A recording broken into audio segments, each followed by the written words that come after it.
무지가 장미꽃같이 피는 것을 볼 때에 구석함에 노래 부르며 거룩한 길 다니리 거기 거룩한 그 길에 헤맨 그분으으니 낙과 같은 거룩한 길 다니리 하나님의 아름다움과 그의 영광 볼 때에 모든 괴로움 잊어버리고 거룩한 길 다니리 거기 거룩한 그 길에 오는 그곳이 다같이 멀고 바른 거룩한 길 다니리 말단에 샘물 터지고 사막에 묻어를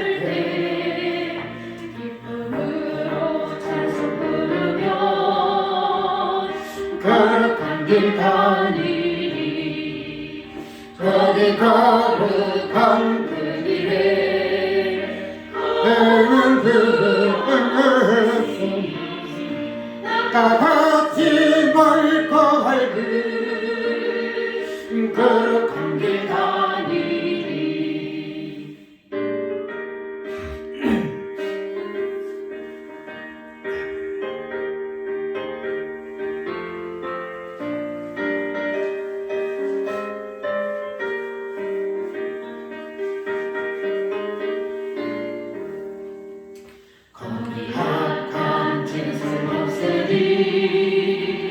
이들을 떠나겠네 평안함과 즐거움으로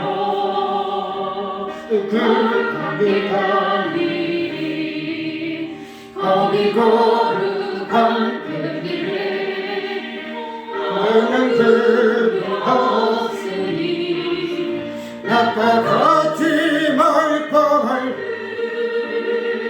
거룩한 길 다니리 죄인 전혀 없으니 거룩한 자들이라 주님 주신 면류관 쓰고 거룩한 길 다니리 거기 거룩한 그 길에 헤맨 그곳 없으니 역시 멀고 밝은 거룩한 길 다니리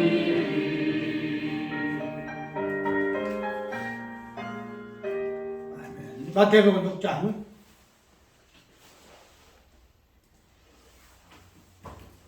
10절 1절만 우리가 마태복음 6장 10절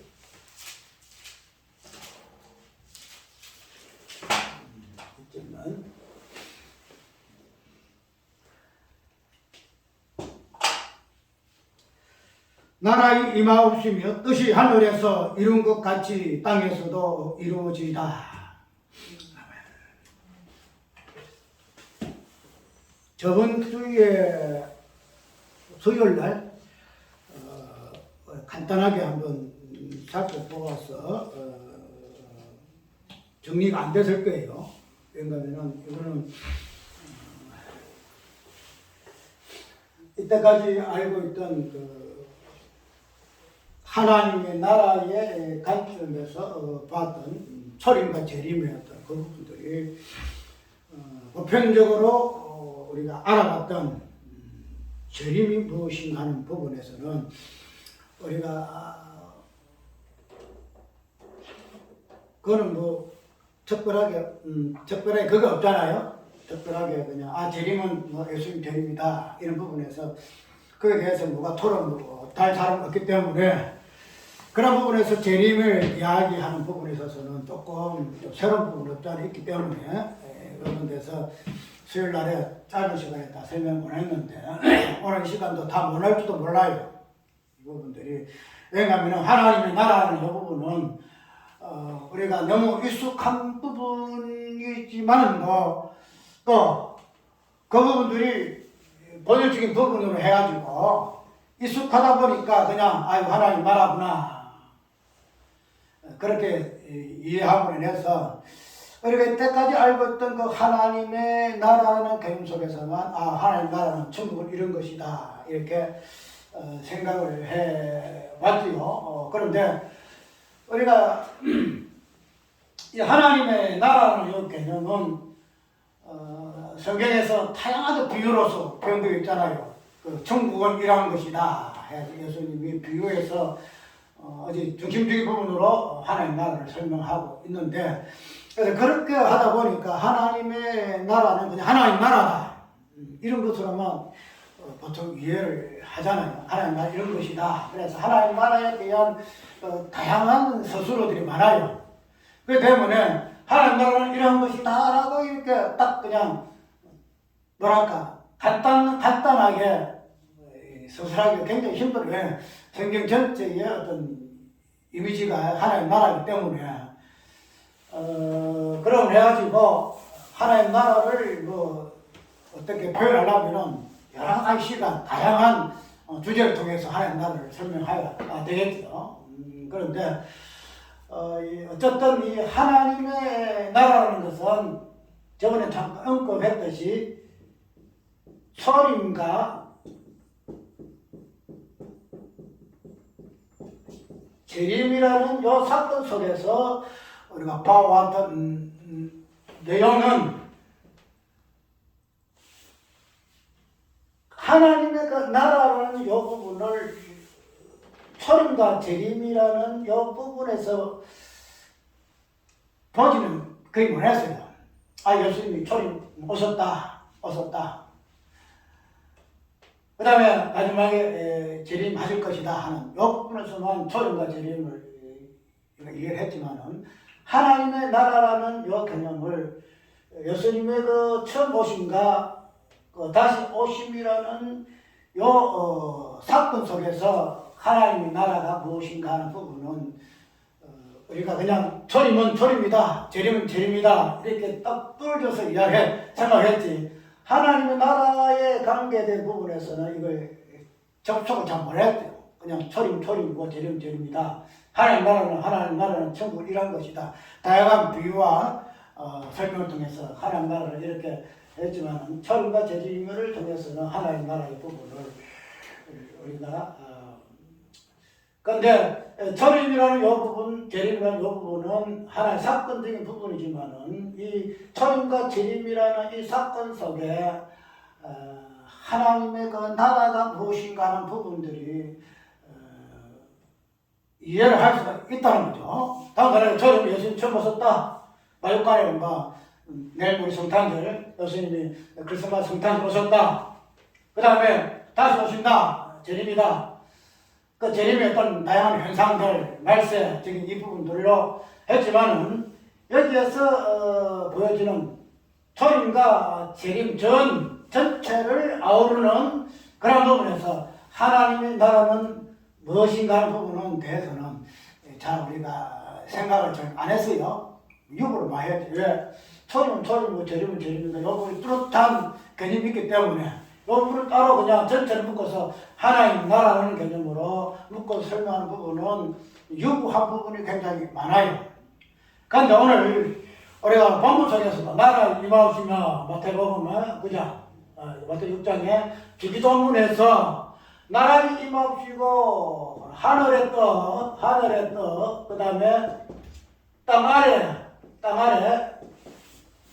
뜻, 이 부분들이 분명히 주기도문에서 나라 임하옵시고 하는 부분을 가지고 이야기하고 있기 때문에 이 나라 임하옵심이라는 이 주기도문 그 내용이 과연 주기도문의 어떤 기도의 어떤 의미로만 우리가 반복적으로 우리가 되뇌야 하는가 하는 부분은 우리가 그렇지 않다는 걸 우리가 다 이해하잖아요. 하나님 나라는 주기도문만 열는 것이고, 하나님 나라가 이 땅에 임하게 하기 위해서는 기도해야 할 것인데, 이 하나님의 나라는 어떤 임하심이라는 이 부분을 가지고서는 하나님 나라가 하늘에서 이 부분은 우리가 좀 상기하고 이 부분을 연관시켜서 생각을 해요. 그런데 우리가 하나님의 나라를 이야기할 때는 보통 이 땅에 있는 하나님의 나라, 그죠? 천국이 임하였다.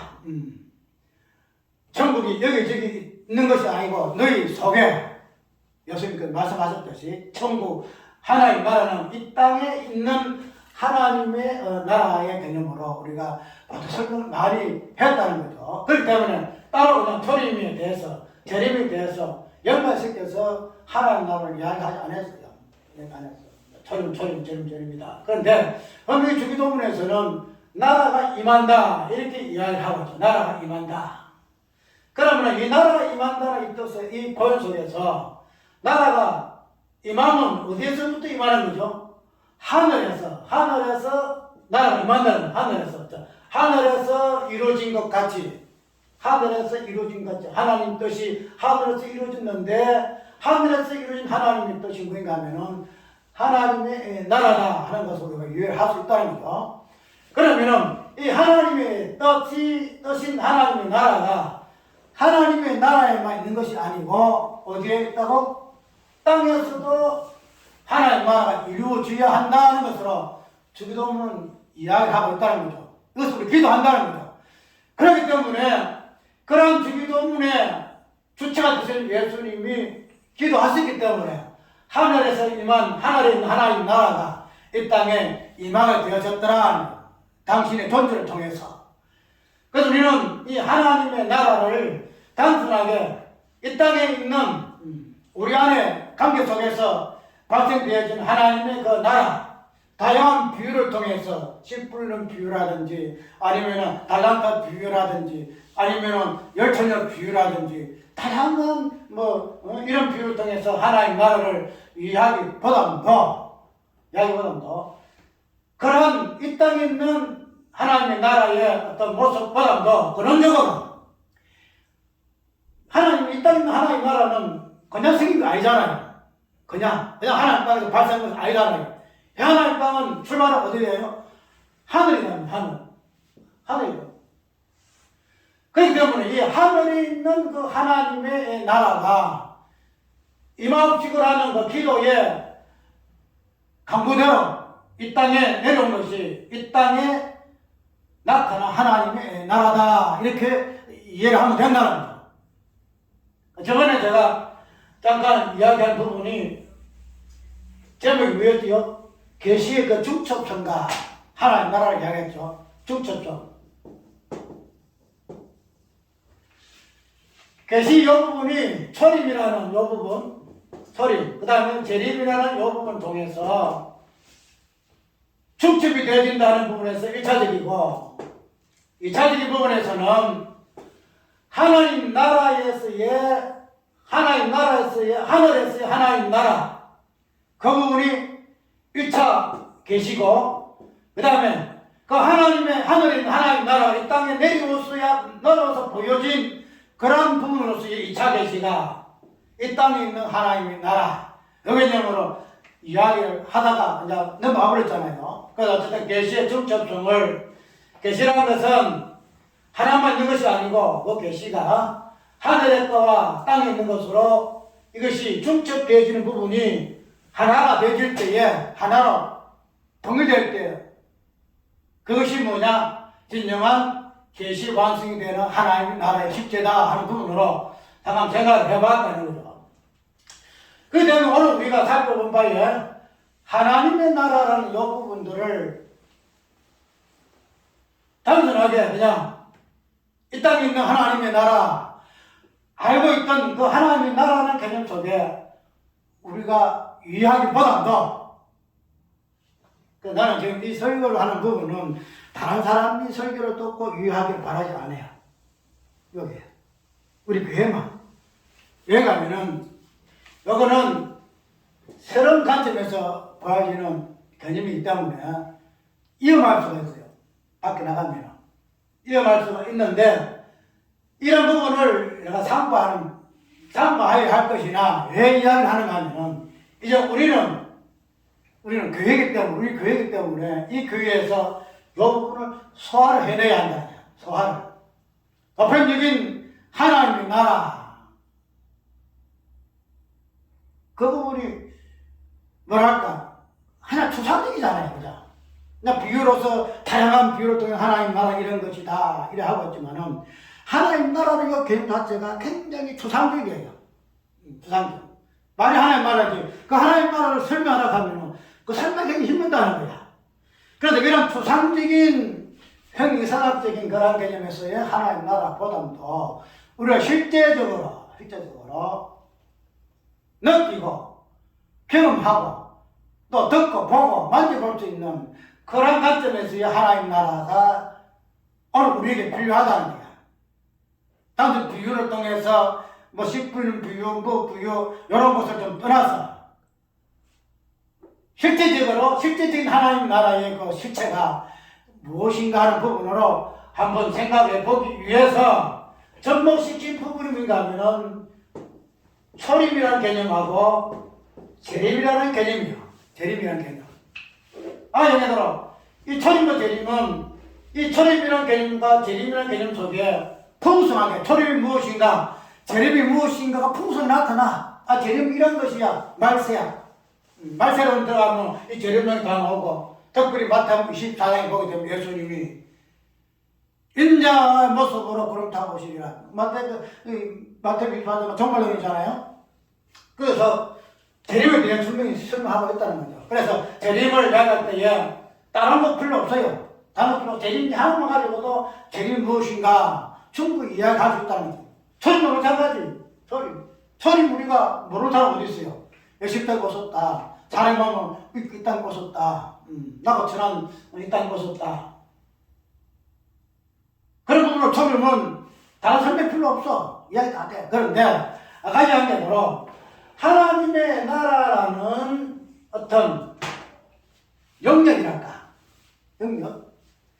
하나님의 나라의 어떤 기간이랄까? 공간이랄까? 높이, 깊이, 넓이, 길이 그런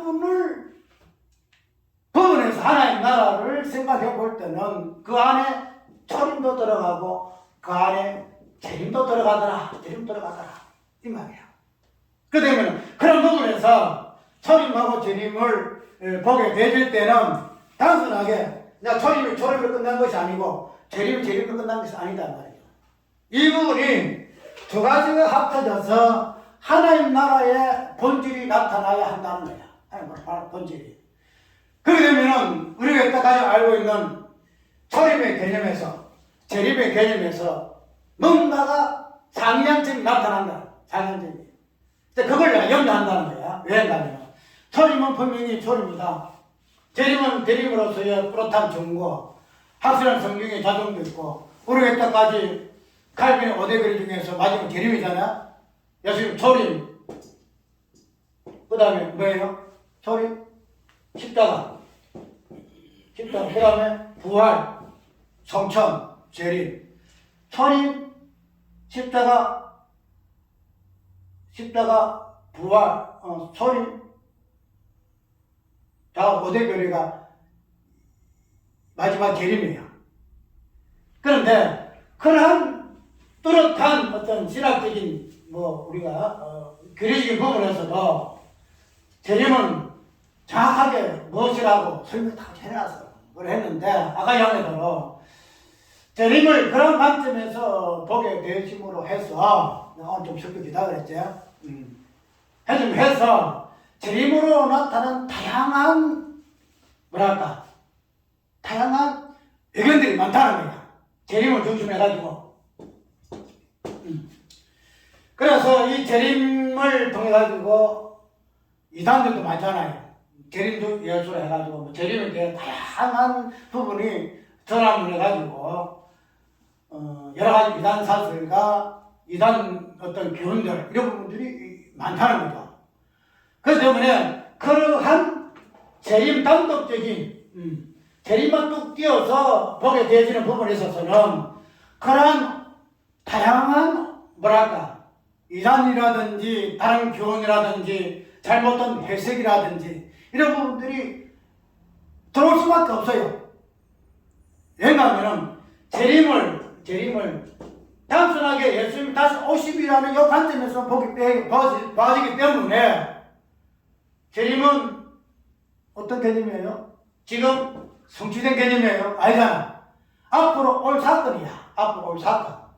미래에 대한 속간이기 때문에 지금 현재 성취된 이 부분도 가지고도 뭐 길이 많이 그냥 서로가 어른 싸우는 이 반에 앞으로 닥칠 미래에 확실하지 않은 사건을 가지고 그것이 재림의 개념인데 그렇게 되면은 이 부분은 충분히 이단의 생성시킬 그런 요소가 있는 그 개념이 재림이에요. 그래서 우리가 무슨 재림에 대해서 우리가 많이 그렇게 했었잖아요. 나도 옛날에 재림 때문에 한번 교회 쫓겨난 사람인데 있잖아요. 우리가 단위 성교라든지 그런 거 좀 재림에서 나오는 이단들이잖아요.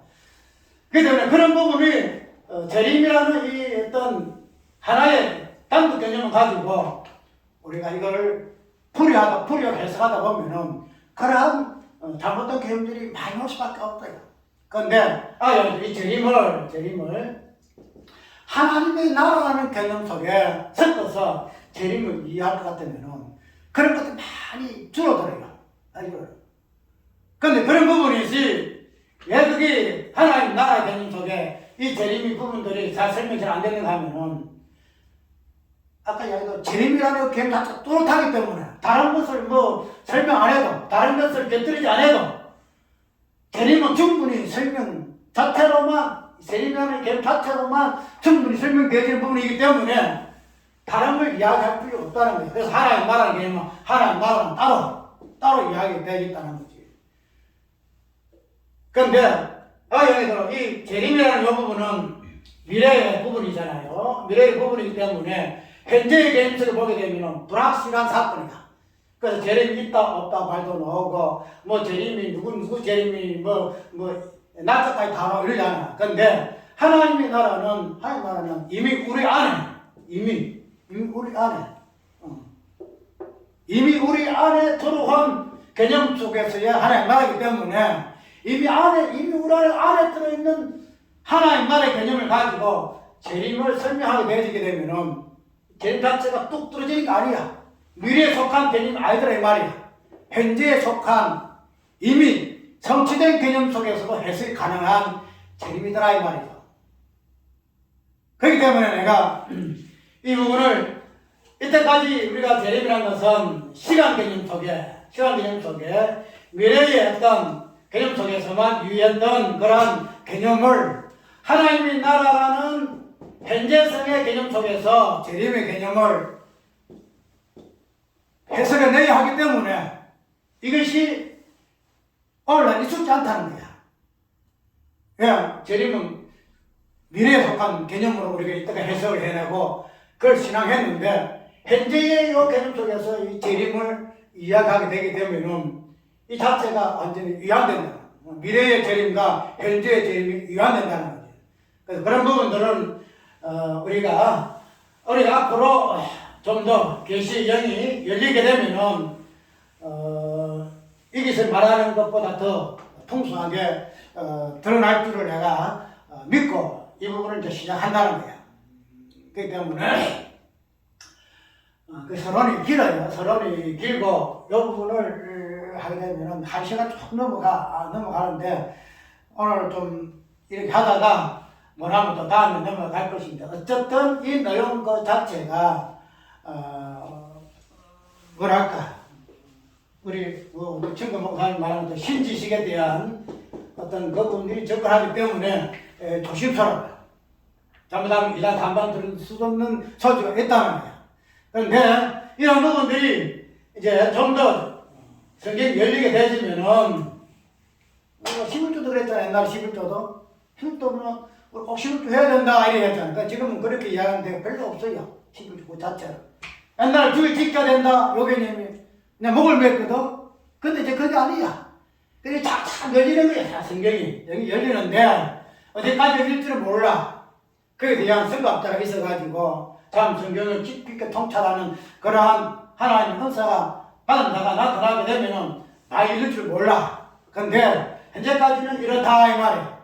그래서 하나님 나라는 그 개념 속에서 재림을 이해하고 해석을 내는 부분은 아직까지다. 자, 그러면은 아까 양면대로 하나님 나라의 하늘에서 이루어진 그 하나님 나라는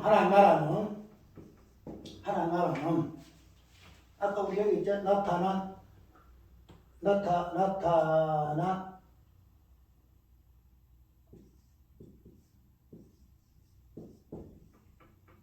아들의 본질에서 찾아야 한다 이 이야기를 했죠. 하늘에 있는 하나님의 그 나라, 그 나라 이 땅에 임하였는데 아까 이야기했던 우리가 하나님 나라를 우리가 이때까지 유의하기로는 어떻게 유의했죠? 이 땅에 있는 하나님 나라로 유의했죠. 그래서 예수님의 그 초림으로부터 오셔가지고 당신이 십자가에 죽으시고 부활하시고 성천하시고 마지막에 재림하시는 이 부분에 대해서의 하나님 나라로 이해했다는 거죠. 그러면은 이 땅에 있는 하나님 나라는 아까 초림과 재림이라는 이 사역 속에 나타날 수밖에 없는 하나님의 나라라는 거야. 그런데 내가 이야기하고 싶은 부분은 뭐냐면은 하나님의 나라가 초림과 재림이라는 이 사건 속에서 시작되고 완성이 되어져야 할 하나님의 나라일 것 같으면 그러면은 하나님 나라 하늘에서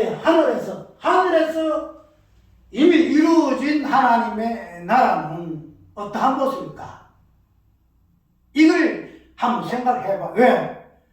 이 땅에 있는 하나님의 나라는 하늘에서 이미 이루어진 하나님 나라가 임하옵시고 하는 기도의 요청대로 이 땅에서 임하였기 때문에 그런 부분이 초림과 재림으로 나타날 것 같으면은 하나님의 나라에서도 하나님 나라는 초림과 재림이라는 사건 속에서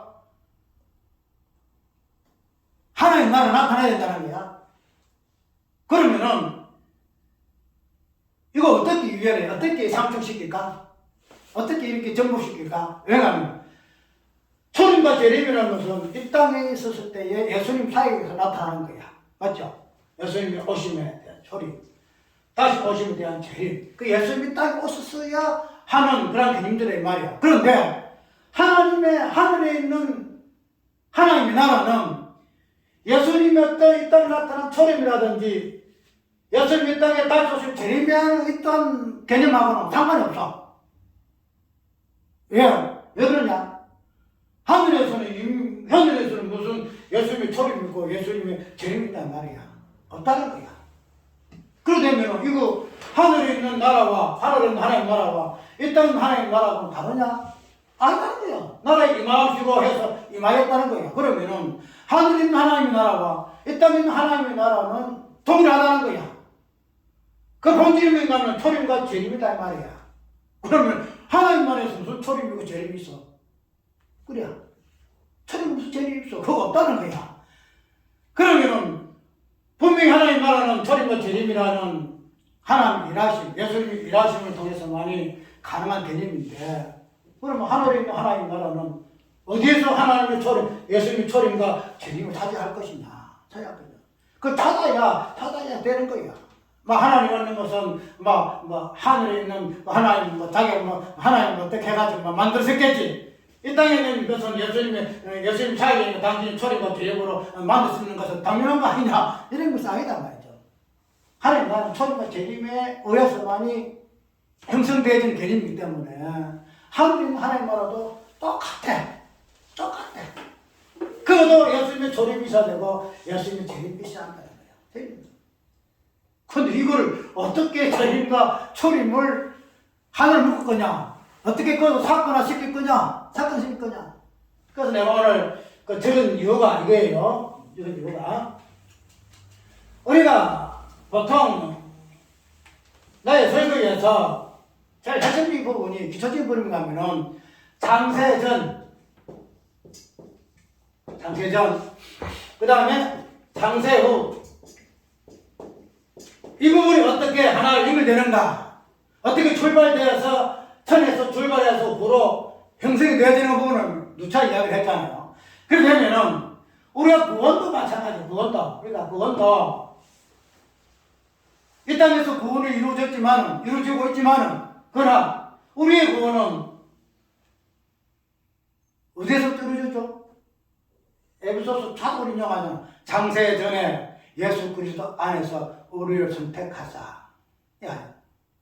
자, 우리가 구원의 소정에서 선택이죠? 선택? 그럼 선택이라는 것은 모든 구원의 출발점, 여기에는 외지도 있고요, 예정도 있고요, 더 나아가게 되면 뭐가 있어요? 부르심도 있고요, 어렵다심도 있고요, 그 다음에 영화롭게 하심도 있다는 거야. 영화롭게 하심도 있다는 거야. 이 선택 안에 그 장세전에 하나님 우리를 예수 그리스도를 선택하셨으면은 그 선택이 우리 구원의 완성이야. 단순히 선택만 해놓고 이 땅에서는 그냥 때가 되면 불렀고 어렵다 하시고 믿었으니까 어렵다 하시고 그 다음에 마지막 성령으로 영원하게 하실 것이다 이라는 거야. 아니야.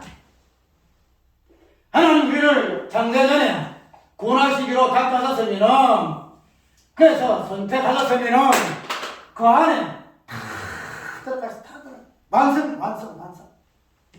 그럼 우리가 구원이라는 이 개념도 장세전에 어떻게 하나님 우리를 구원하셨는가 하는 부분으로 이해할 것 같으면은 하나님 나라도 마찬가지예요. 하나님 나라도. 이 땅에 있는 만 하나님 나라가 아니라는 게, 하나님의 나라가 하늘에서부터 임하기 때문에 이 땅에 있는 하나님 나라는 하늘의 하나님 나라의 본질을, 모습을 보이는 거야. 보여야만이 그게 하늘에 있다가 이 땅에 내려 하나님 나라지, 그것이 없으면 그 하늘에 있다가 이 땅에 내려 하나님 나라가 아니다는 말이죠. 그러면 우리가 아까 얘기대로 초림, 예수님 오심으로부터 해서 예수님의 재림이 하나님 나라의 모습이고 그 안에 없는 우리의 모습일 것 같으면 누차야 이 초림과 재림의 개념도 장세 전에 하늘에서부터 출발해야 하는 거예요. 얘기했잖아요. 우리가 지금 이 땅에서 하나님 나라를 이야기하고 특별히 초림과 재림을 이야기할 때에 요거는 하나의 사건이야. 눈에 보이는 현상이야.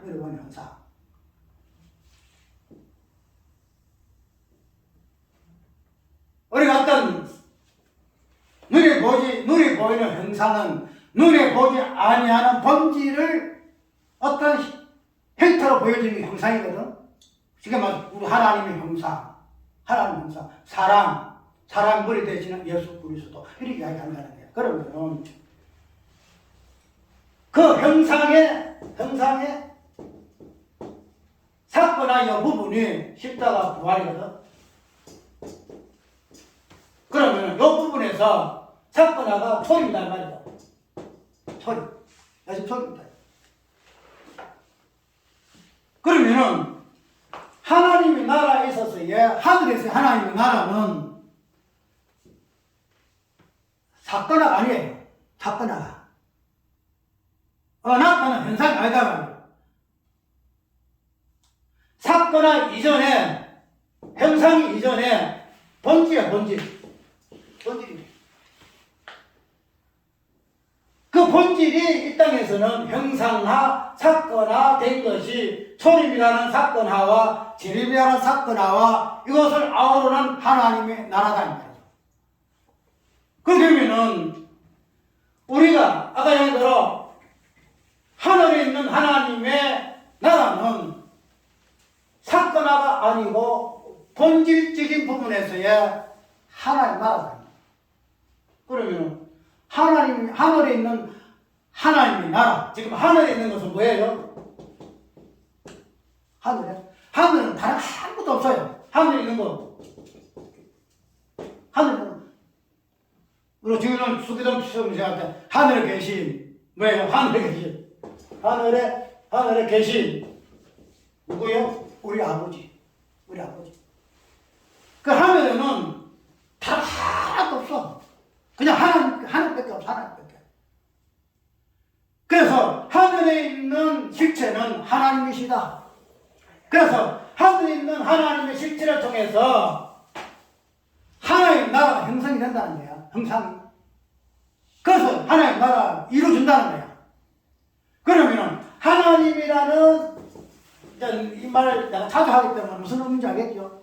하나님이라는 이 부분에서 하나님 못하신 분으로 일체 하나님, 삼위 하나님으로 나뉘어진다. 삼위 하나님으로 나뉘어진다. 그러면 우리가 아까 하나님의 나라에서 하늘에서 하나님의 나라의 개념은 사건화가 아니고 사건화가 아니고 사건화되려면 초림이라든가 재림이라든지 이런 부분을 통해서 사건화되어져야 되는데 본질적인 부분에서 하나님의 나라의 본질이 뭔가 하면은 하나님의 일체와 삼위라는 요 관계성. 지금 하나님의 그 실론에서 하나님의 나라의 본질이 무엇인가 하는 부분을 차지한다. 자, 그러면 아까 예를 들어 사건화 부분에서 사건화. 예수님 초림이죠. 예수님 초림이죠. 사건의 무슨 1차로 예수님 초림이라. 초림. 초림이면은 초림의 의미가 뭐예요? 초림의 의미가? 초림은 하나님이 있다 보심이잖아요. 다른 말해서 하나님 아들 되심이잖아요. 그죠? 하나님이 성자가 되셔서 사람 육고 있다 오셔서 이 땅에 사람의 몸으로 태어나신 것이 초림이라는 사건이에요. 사건이에요. 그런데 우리가 하나님이라는 본질 속에서의 사건화를 할까? 아니면은 본질적인 부분을 할까? 본질적인 부분에서 사건화는 뭔가 하면은 하나님의 아버지가 성부가 성자 되십니다. 성자 되심. 성자. 이 땅에 오시면 사건화가 되어지고 한 형상의 부분이지만은 그러나 하나님 나라에서의 하늘 나라는 하늘에서 하나님 나라는 하나님의 이 부분이 아버지가 성자 아들의 하나님으로 인격적인 하나님으로 나눠지는 부분이 뭐다? 본질적인 부분에서의 초림이다. 초림이다. 그래서 하나님의 아버지가 아들의 모습을 입고 아들 되셔서 이 땅에 오신 것 자체를 우리는 이 땅에서는 사건화에서의 초림으로 이해를 하고 하늘에서의 하나님의 나라는 아버지가 아들의 관계 속에서 성부가 성자가 되는 인격 하나님으로서 이 부분을 차지한다는 거예요. 그게 본질적인 초림의 개념이더란 말이에요. 초림의 개념. 이해가요? 그래서 하늘에 있는 하나님이 하나님 나라가 이 땅에 임하시며 하는 그 기도대로 하나님의 나라가 이 땅에 임하였는데 하늘에 임하여 하늘에 있는 하나님의 나라는 아버지가 아들 되는 이 부분에서 하나님의 나라는 초림이라는 사건이 아버지가 아들 되는 이 본질 속에서 이루어졌다. 초림 개념이 이루어졌다. 그것이 이제 이 땅에서는 예수님의 인격적인 분으로 보이게 되어졌고 십자가에 죽으시고 부활 사건으로 하나님 드러났다는 것 뿐이지 그런 것들을 우리는 하나님의 나라를 하잖아. 이 땅에 사는 나라를 하잖아. 그런데 하늘에 있는 하나님의 나라는 하나님의 어떠하심에서부터 이 발생했다는 거야. 초림이라는 그 사건이 하나님 아버지가 하나님 아들 되심을 통해서 이 사건화되었다는 거예요. 이게 초림이다 이 말이죠. 근데 우리가 아까 이야기했던 창세 전에 이 개념 속에 모든 것들이 나오는 거예요. 성경이 이야기해요. 모든 신령한 것은 하늘부터 내려와. 하늘부터. 이 땅에 있는 것은 하나도 없어. 신령한 하나도 없어요. 이 땅에 있는 거 다 썩어져 있기 때문에 신령한 것은 하늘에서 내려온 거야. 그러면은 하나님의 나라의 그 개념도 우리의 구원의 모든 것도 하나님의 어떠하시면 하늘에서 내려올 것 같으면은 하나님의 나라라는 이 개념도 하늘의 하나님 되심에 어떠한 하나님이신가? 삼일째 하나님 어떠신 하나님으로 계시되어지는가 하는 부분에서 하늘에 있는 하나님의 나라가 무엇인가 하는 부분으로 우리가 이해를 해야 하는데 여태까지 너무나 우리는 창세 후의 모습만 집중했다는 거야. 창세 후에. 왜? 눈에 보이니까. 눈에 보일까 쉽게 이해를 하니까 하늘에 있는 하늘은 하나님의 어떤 차원이니까 그건 우리가 이해 못해. 천국 가봤어야지 뭐 천국 가봐. 하나님 마음 손으로 만져봐서 하나님 알지. 그러잖아요. 근데 이 땅에 예수님은 사도도 고백도 우리가 눈으로 보고 만져보고 귀로도 듣고 말이지. 그 하나님이야. 그렇기 때문에 우리 인간들 속성은 눈으로 봐야 이해를 한다는 거야. 눈으로 봐야 믿어. 믿잖아. 당신 천국 가봤어? 하나님 해봤어? 천국도 보지 못하는 것도 무슨 천국은 죽으면 믿으면 천국 간다 끝다서 왜 하는 말하잖아요. 내가 만져봐야 믿는다는 것이 우리 인간 속성이야. 속성이야.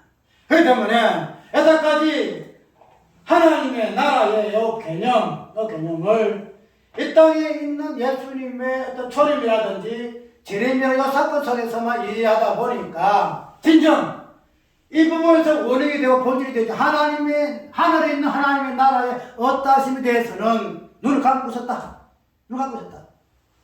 그러다 보니까 하나님 나라의 개념 자체가 반토막이야. 그리고 그 하나님의 그 초림이라는 개념 자체를 그냥 예수님이 딱 오심했음만 증가됐음만 초림을 위해 했지. 하나님 아버지가 아들 되시면 그 하늘에 있는 그 하나님의 어떠심에서부터 초림을 위해를 안 하잖아요. 그냥 이 땅에 오심을 사건을 초림이라 이리 이야기하잖아요. 근데 그렇게 하다 보니까 우리가 이런 하나님의 그 나라가 이 땅에 있는 사건화된 그 부분에서 하나님 나라를 유예를 했고 그런 부분이 사건화된 부분, 눈이 보이는 그 부분이 초림이요 재림이라 했기 때문에 초림도 그렇고 재림도 눈에 보이는 땅에서만 재림을 유예했다는 거야. 그러면 아까 얘기한 이제 하나님의 나라는 초림과 재림에 했던 부분들이 그것이 내용으로 이루어져야 돼요. 그 내용이. 초림이라는 것도 그냥 단순하게 말의 개념이 아니잖아요. 초림 무엇인가가 설명되어야 되잖아요. 재림도 마찬가지입니다. 재림이 무엇인가 설명되어질 이 부분이 있어야 재림의 의미가 드러나잖아요. 그러면은 이 땅에 있는 재림의 어떤 개념이 눈에 보이는 사건화된 부분에서 우리가 재림을 잡다 보니까 진정 하나님 나라에서 하늘에서 있는 하나님 나라에서의 재림이 무엇인가 하는 부분에 대해서는 우리가 이따가 조금 서운한 그런 개념이 있었다는 거예요. 그냥 눈에 보이는 재림. 그래서 이 부분에서 아까 하다 보니까 아주 부자연이 생기더라. 그러면 하늘에 있는 하나님의 나라, 하늘에 있는 하나님의 그 나라, 초림이라는 것은 성자의 부분에서 우리가 유예를 했잖아요. 초림 부분은 하나님의 아버지 아들 되신 성자에서 초림의 개념을 유예했다는 거야. 그러면 재림은 그럼 어떻게 유예할까? 재림은 어떻게 이해할까?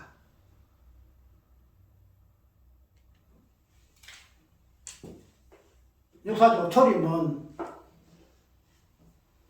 예수님의 무엇을 이야기하죠? 예수님의 낮아지심이죠.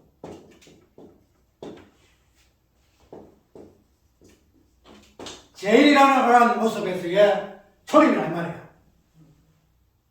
초림. 그러면은 이 땅에 하늘에서의 초림은 당신이 성자시기 때문에 나다심의 개념도 어떤 죄인의 개념도 유연한다는 거야. 그런데 하늘나라에서의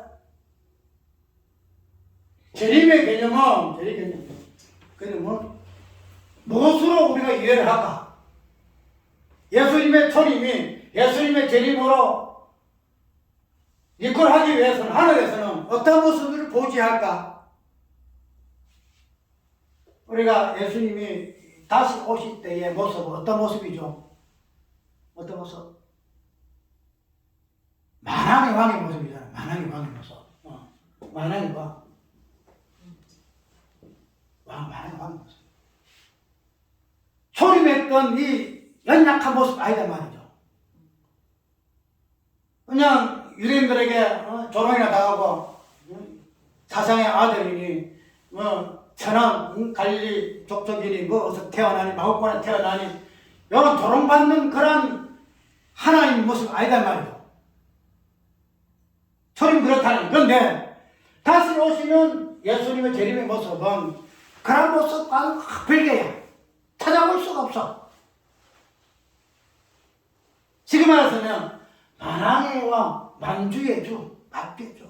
초림의 어떤 그 보잘것, 흠모할 것 없는 그런 모습이 아니고 모든 만물이 그냥 무릎을 꿇고 그 이름과 무릎 꿇어야 할 수밖에 없는 그런 왕의 모습이 예수님의 재림의 모습이다. 그러면 그 모습은 성자 하나님과 성부 하나님의 모습에서 어떤 모습일까? 성자 하나님이 성부 하나님으로 하나로 되신 모습.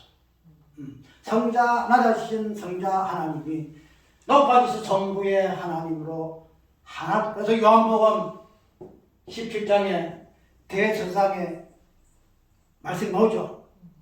그 두 내용이 뭐냐면 아버지와 내가 창세 전에 가졌던 영화로서 나를 영화롭게 하옵소서. 나와 아버지는 하나이니 나를 아버지와 아들이 하나 되게 하옵소서. 그래야 저들이 나와 하나가 될 것 아닙니까? 아버지와 아들이 하나 되게 해달라고 그렇게 기도하는 것이 요한복음 17장 대제사장 기도예요. 그래서 궁극적으로는 성자가 아들이 아버지 되어지는, 아버지가 아들 되어지는 유격 하나님, 일체의 하나님, 그런 부분으로 하나님 되심이 뭐다? 진정한 하나님이시다. 하나님이시다. 그것이 초림에서는 성자의 모습으로, 재림에서는 성부의 모습으로, 그것을 이제 이만큼 이야기하고, 이 이야기 설명하는 중에 다 들어있는데, 우리가 아까 얘기대로 이 땅에서 재림이라는 이 부분, 하나님 나라 이 부분을 재림이라는 이 부분 속에서 우리가 생각해 볼 것 같으면은 단순하게 사건화 이 부분에서 재림만 생겨서 안 된다 이렇게 이야기를 했죠. 그래서 본질적인 부분에서 재림이 무엇인가 이 부분들을 우리가 유의해야 할 것인데, 그 부분들이 본질적인 부분에서는 성자가 성부 하나님을 다시 오심이 재림의 진정한 모습이더라 우리가 이야기했는데, 그래서 어떻게 하든지 사건의 이 부분에 있어서는 예수님의 어떤 나타나심이 사건화 대집이 있기 때문에 그 부분에서 재림의 모습도 초림에서 재림의 모습도 어떻게 이것이 결론되지요? 사건화된 부분에서는 아까 마태복음 24장에 보면은 인자가 분명히 성자가 성부의 영화로우신 모습으로 이 땅에 오심이 재림이다 할 것 같으면은, 그러나 마태복음 24장에서는 그 부분이 성부의 모습이 아니고 어떤 모습으로 성자 자신의 모습, 인자된 자신의 모습으로 재림의 모습으로 성경을 이야기하고 있어요. 왜 그러냐? 사건하는 무엇으로? 예수님의 나타나심으로 말미암아 하나님 나라는 초림과 재림이 이루어지게 하기 때문에 마지막에 재림도 인자가 구름을 타고 올 것이다. 많은 족속의 애고과학교에서 계시록에 있는 그 내용 그대로 모습이 마태복음 24장의 재림 예수의 모습으로 보여준다는 거예요. 그래서 많은 사람들이 재림 예수를 예수님의 재림을 이야기하고 있는데 아까 여기도 이런 부분에 사건화적인 부분에서 예수님의 어떤 나타나심이 있어서는 초림과 재림이 결론적으로 예수님의 어떤 모습 속에 초림과 재림이 완성되었지 않기 때문에 24장에서도 인자 대심의 모습으로 재림하는 것으로 이야기하고 있어요. 그런데 아니도 우리는 이러한 사건화적인 부분에서만 재림을 이해해야 되고 하나님의 나라였던 하나님의 어떠하심에서 초림과 재림이 설명되기 위해서는 초림이 성자로 나타나시고 그러면은 성자의 영화로운 모습이 아버지의 모습 속에서 보인다 되면은 그러면은 재림의 이 모습에서 우리는 사건화된 이 부분에서 행사화된 부분에서의 재림 아니고 본질적인 부분에서 재림의 모습에서 무엇을 보아야 한다? 성부 하나님의 모습을 보아야 한다. 성부 하나님의 모습. 이 부분에서 성경을 어떤 것을 해석하면은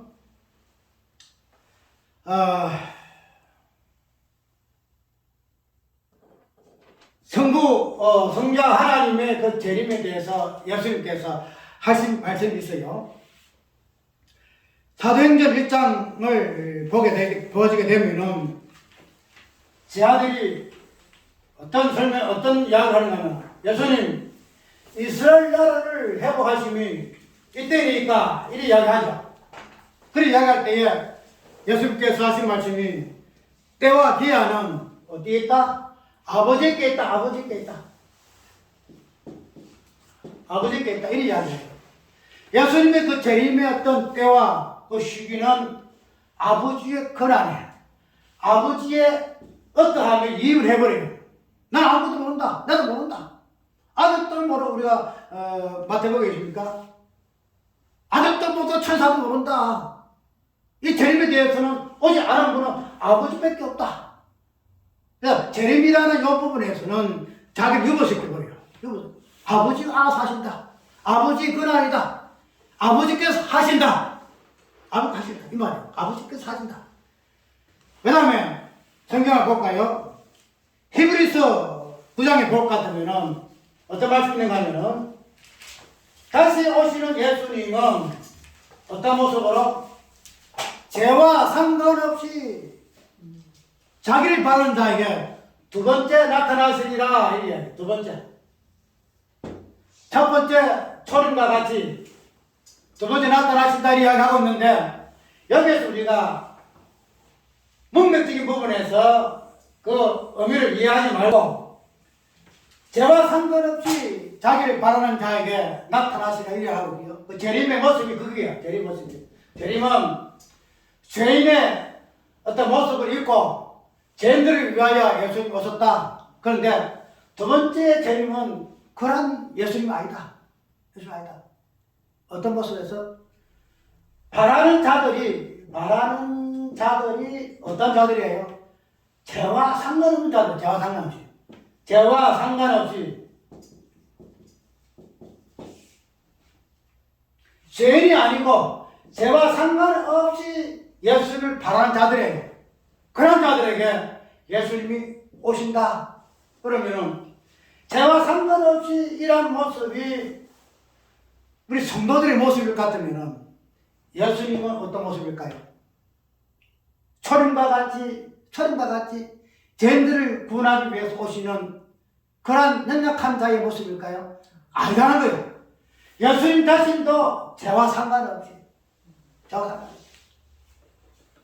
초림은 죄와 상관 있는 자의 그런 모습으로 죄인들을 위해 오셨지만 두 번째는 마지막 완성되실 때는 자기를 바라는 자들도 죄와 상관없이 자기를 바라는 자요 자신도 동일하게 죄와 상관이 없는 자의 모습으로 온다는 거예요.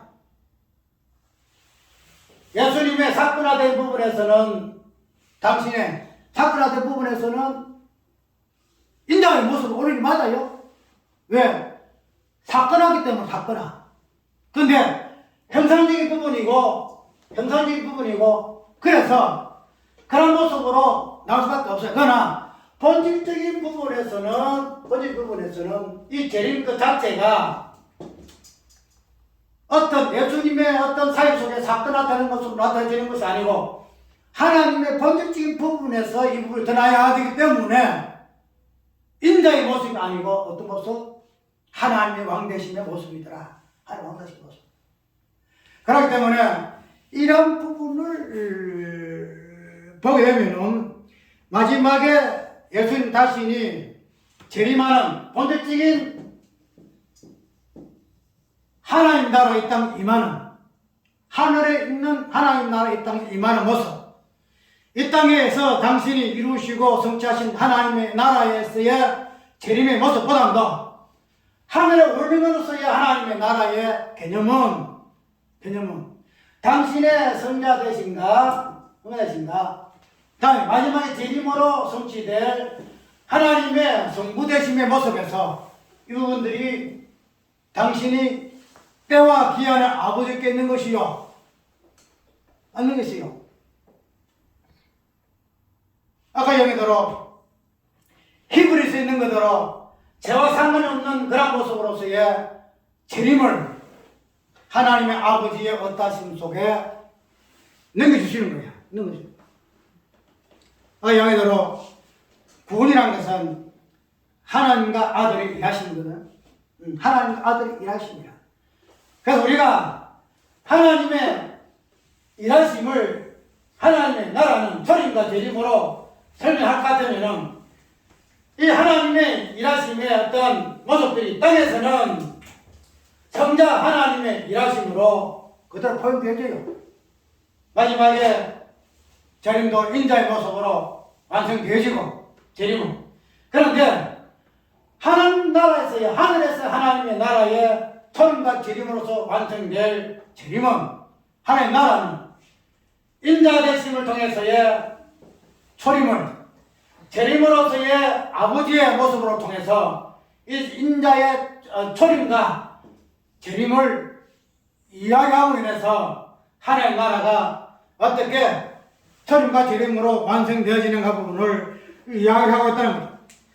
그 때문에 우리는 이 하나님의 나라에서의 본식 부분에서 인자 부분을 볼 것이 아니고 성부 하나님의 왕되심.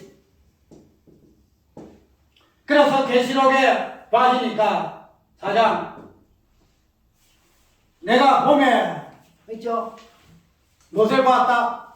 하늘에 보좌를 보았는데 하늘 보좌를 보았는데 보좌를 보았는데 그 보좌에 안전시가 있더라. 안전이가 있더라. 근데 그 안전이의 그 모습이 쭉 보게 되면은 다른 걸 이야기하지 않아요. 하늘의 보좌와 보좌에 앉으신 모습이 이러하더라라고 설명하고 있어요. 그러면은 하나님의 그 왕되심, 지금 말해서 하늘의 그 사도 요한이가 계시록에 방 이제 뭐라노 하나님 나라는 하늘 나라에 있는 하나님 나라의 모습이거든요. 그걸 보기 위해서 하나님이 요한을 갖다 끌어올렸다는 거예요. 올라오라. 그래서 보았다는 거예요. 근데 저번에 이야기했듯이 이 하나님의 나라의 어떠함, 하나님 나라에 있는 하나님 나라의 어떠함이 이런 모습으로 보여지는데, 근데 마지막에 부터 이 부분들이 이 하나님 나라가 마땅히 될 것이다. 마땅히 될 일을 내게 볼 것이다. 이렇게 이야기하죠. 내게 볼 것이다. 그러면은 이 하나님 나라에서 이 완성이 되어서서, 그냥 저번에 순환한다 그랬죠. 초림의 하나님 나라와 또 이 땅에 있는 하나님 나라와 또 마지막 하늘에 있는 하나님 나라의 이 부분이 순환한다. 이렇게 이야기하죠. 그래서 사도 요한이가 보았던 첫 번째 보았던 하나님의 나라, 예수님 모습에서 이 하나님 나라와 그 다음에 하늘나라에 끌어올려서 예수님 재림하셔서 공중에 끌어올려서 하나님 나라의 그 모습이 계시록 4장에서의 그 모습 속에서 보여진다고 그랬죠. 그러면 이 하늘에 있는 하나님의 나라의 이 모습이 그냥 그것으로 막 끝나는 거 아니잖아요. 이 하나님 나라야. 그래, 뭐 잘 살자. 뭐 즐겁고 기쁘게 경배하고 찬송 부르고 그렇게 사는 거 끝나지 않냐. 이 하나님의 나라가 뭐한다? 마땅히 될 일이다. 다시 미완성의 개념으로 이야기하고 있잖아. 미완성의 개념으로. 그럼 이 그 미완성의 개념이 왜요? 이 땅에서 이루어지는데 그것이 계시록의 그 내용이에요. 그 계시록의 내용. 그 계시록 내용 보게 되면은 여러 가지 사건들이 나오고 뭐 희한한 일들이 많이 생기잖아요. 환상이 나오고 뭐 징조가 나오고 다 나오잖아요. 근데 그런 부분을 통해서 하나님 나라에 있는 저 계시록의 4장에서 보았던 세례 요한의 가도 요한이 보았던 그 하나님의 나라의 그 본질적인 부분들이 어떻게 펼쳐지는가 하는 부분을 보여지는데 결론은 뭐냐면은 하나님의 왕대심이에요. 왕대심. 보좌가 있고요. 보좌에는 녹보석이 나오고요. 녹보석이 나오고 보석들이 초롱초롱해요. 그러면 이 보석이라는 부분은 성경에 굉장히 많이 나와요. 특별히 제사장 옷을 보면은 우리가 둥둥 있고 뭐 이 보면 다 이제 이 보석들이 많이 달려요. 그래서 그 다양한 그런 보석들이 무엇이다 무엇을 다 이야기할 수 없고 다 몰라요. 근데 어쨌든 이 보석이라는 개념 속에서 잠깐 그 이 부분하고 맞습니다. 보석 개념 속에서 보게 되면은 이 보석 자체가 무지개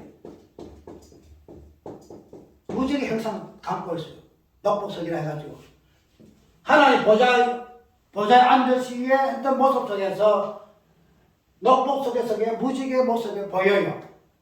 그런데 이 무지개라는 이 부분은 우리에게 보석의 어떤 연관된 부분으로 등장하는데 우리가 이 무지개를 우리 잘 이해할 수 있는 노아 시대의 무지개잖아요. 그죠?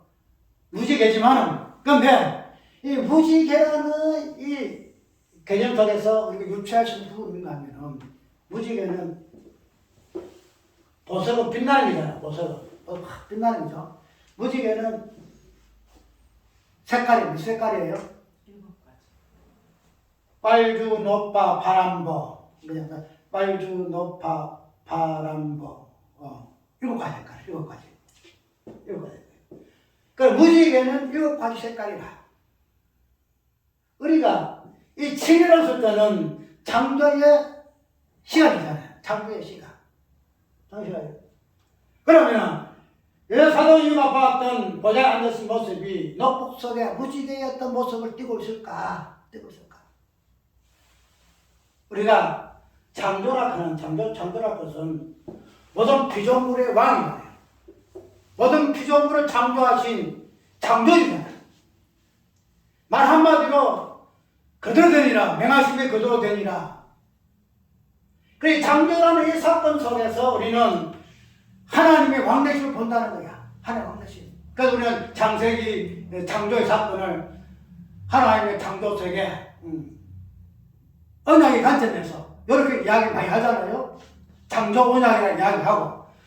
그렇게 되면은 이러한 7이라는 무지개 속에서의 하나님의 그 어떠하신 창조주 하나님 당신의 주권을 우리가 표현된 부분으로 이해할 것 같으면 마지막에 4장의 마지막 가서 어떻게 이 부분을 설명하고 있는가 하면 이렇게 마무리하고 있어요. 계시록 4장에 중간에 내가 해석을 뺍니다. 그리고 자 11절에 한번 볼까요? 우리 주 하나님이여 영광과 존귀와 능력을 받으시는 것이 합당하오니 주께서 만물을 지으신지라. 만물이 주의 뜻대로 있었고 또 지으심을 받았나이다. 결론적으로 사도 요한이가 봤던 하나님 경배하는 그 내용 중에 마지막에 무엇을 가지고 하나님을 찬양하는가 하면 만물이 주의 뜻대로 주께서 만물을 지으셨는데 만물이 주의 뜻대로 있었고 뭐한다? 만물이 지으심 받았나이다. 모든 만물에서의 하나님의 왕대심. 그 하나님의 왕대심은 만물 속에서 나타나는 거예요. 만물 속. 그래서 우리가 로마서 보게 되면 이러잖아요. 모든 만물이 회복되어지는 것으로. 하나님 아들들이 나타나는 것으로 만물도 탄생하는 것으로 이렇게 해야 돼. 만물의 회복을 통해 하나님의 만물의 주권자, 창조주 하나님 되심, 왕 되심을 표현하는 그런 내용이 창조의 내용이고, 오늘 본문 속에서도 하나님의 보좌에 앉으신 왕의 모습을 그렇게 이야기를 하고 있다는 거죠. 그러면 우리가 이제 마지막을 정리합니다. 구속이라는 요 부분에서 구속 모든 만물의 마지막에 회복되어지는 것이 구속이잖아요. 구속의 결과가 뭐죠? 구속을 한마디로 다른 말로 뭐라고 이야기하죠? 거룩이라고 이야기해요. 거룩 이야기한다는 거죠. 해마서 구원의 소정에서 영화롭게 되었다. 영화롭게 되었다. 이 이야기 한다는 거죠. 그래서 우리는 하나님의 거룩이라는 이 부분을 하나님 되심을 우리가 이해를 하는데, 그런데 이런 하나님 되심, 왕 되심은 당신이 무엇으로? 당신이 이 땅에 재림하심으로 말미암아 계셔야 된다는 거야. 왜 하나님의 보좌 위에 앉았어? 그냥 그 부분에 무지개 모습으로 보였어? 이실과 당부가 멸류관을 벗어서 그냥 하나님을 찬양하는 것으로 이렇게 이야기하고 있지 않다는 거야. 그 왕의 왕되심이 만물의 회복 속에서 첫 번째 창조에서 마지막에 만물의 회복되신 속에서 하나님 왕되심이 보여졌다 할 것 같으면 이런 하나님의 왕되심이 무엇으로? 재림으로 보인다는 거야. 재림으로 왕되심. 왜냐하면 하나님의 왕되심, 하나님 어떠하시면 하나님의 나라 속에 포함되어 있기 때문에 그러하다는 거야. 그러면 하나님 나라는 분명히 재림으로 완성되지거든. 그리고 그 하나님의 거룩이라든지 하나님의 영화로우심이라든지 이분들이 재림을 통해서 보여지는 사상인데, 나 저번에 얘기했죠. 재림이라는 것이 미래의 뉘앙스의 개념으로 봐서는 아야 된다 하는 이유가 여기 있어요. 왜 그러냐? 재림을 통해 하나님의 거룩이라든지 하나님의 영화로우심이라든지 왕되심을 재림을 통해서 영화로운 모습, 만왕의 왕의 모습을 보여준다는 거야. 그러면 그런 재림은 분명히 하나님의 거룩과 하나님의 영화를 담고 있다는 거야. 그러면 하나님의 거룩이라든지 영화라든지 이런 부분을 드러나는 그 재림이 영화 거룩으로 나타날 것 같으면 이 거룩과 영화가 우리의 구원과 우리의 구속하고는 별개야. 지금 말해서 이것은 미래에 속한 일이야. 로마서는 그대로 이미 영화롭게 하셨느니라. 이미 영화롭게 하셨느니라. 이미 영화롭게 하셨느니라. 단순하게 구원의 서정상에서 아이고 이리 해가지고 어렵게 하시고 성화되게 하시고 영화롭게 하셨다라고 보지 말고 하나님의 재림 속에서 나타나는 영화와 거룩의 개념이 이미 우리에게 주어졌기 때문에 재림의 개념을 그냥 사건화 속에서만 보지 말고 이미 우리에게 주어진 구속의 완성으로 거룩과 영화의 개념 속에 찾아라. 그렇게 되면은 재림 자체를 단순히 사건화 속에서만 찾고자 하는 다양한 여러 가지 오류 속에 벗어나고 있다는 거예요. 재림은 단순하게 예수님이 어떤 사건 속에서 나타나 이루어지는 재림의 개념이 아니고 하나님의 볼빛 속에서 거룩이나 영화 속에서 다시 오실 속에서 우리에게 주어진, 근데 이미 우리에게 거룩과 영화가 주어져서 우리가 완성되어졌기 때문에 그것을 왜 재림의 개념과 현저적인 개념 속에서 우리에게 재림으로 임하신 우리 하나님의 영화로우신 거룩을 왜 우리가 이해 못하냐 이 말이야. 단순히 우리가 그냥 비상적으로 아마 영화롭게 하시니 거룩하게 되었다. 이미 우리는요, 재림을 소망해야 돼요. 재림 소망해야 돼요. 그것도 해야 돼. 대사령이 와 있는 그대로 재림을 이야기하고 건면하고 재림의 소망에 대해서 눈이 건면하고 있는 성경 말씀대로 재림을 소망해야 돼. 그러나 그 이미 이루어진 하나님의 왕되심, 그 재림을 통해 오심으로 해서 우리에게 주어져 거룩이라는 것은요, 거룩이라는 것은, 영화라는 것은 하나님의 왕되심의 재림을 통하지 아니하고서 절대 우리가 두지 않아요. 절대 우리 두지 않아요. 하나님의 나라는 하늘에서는 이미 이루어진 사실이야. 그것이 우리에게 이 땅에 임하옵시며 기도로 이 땅에 왔기 때문에 하늘에서 이미 이루어진 하나님의 나라의 철과 재림의 그 개념을 오늘 우리가 미리 맛봐야 한다. 미리 맛봐야 한다. 거룩이 그냥 단순하게 우리 구속사에서의 하나님 우리가 주셨다 그런 감정 보지 말고 재림을 소망하듯이 재림을 고대하고 갈망하듯이 그 거룩이 우리에게 주어졌으니 그 거룩을 고대하고 갈망하고 애쓰고 힘쓰고 기뻐하고 즐거워하고 누리고 오늘 우리가 이런 관점에서 재림 안 본다는 거야. 그냥 단순히 사건한 부분에서 내가 좀 오겠지 세상 고라니 돌아가는 거 보니까 보시고 예수님 오시겠니? 아니라는 거야. 우리 속에 이미 거룩과 영화 개념 속에 하나님의 재림의 모습들이 임하여 있기 때문에 이런 모습 속에 재림을 갈망하고 이미 맛본 자만이 두 번째 오시는 예수 그리스도를 죄와 상관없이 바란 자로서 성도의 모습이더라 이 말이야. 성도 우리가 재림을 미완성 보지 마. 이미 하나님의 나라의 입장에서의 하늘에 있는 하나님의 나라 이미 우리에게 이미 오셨어. 재림됐었어.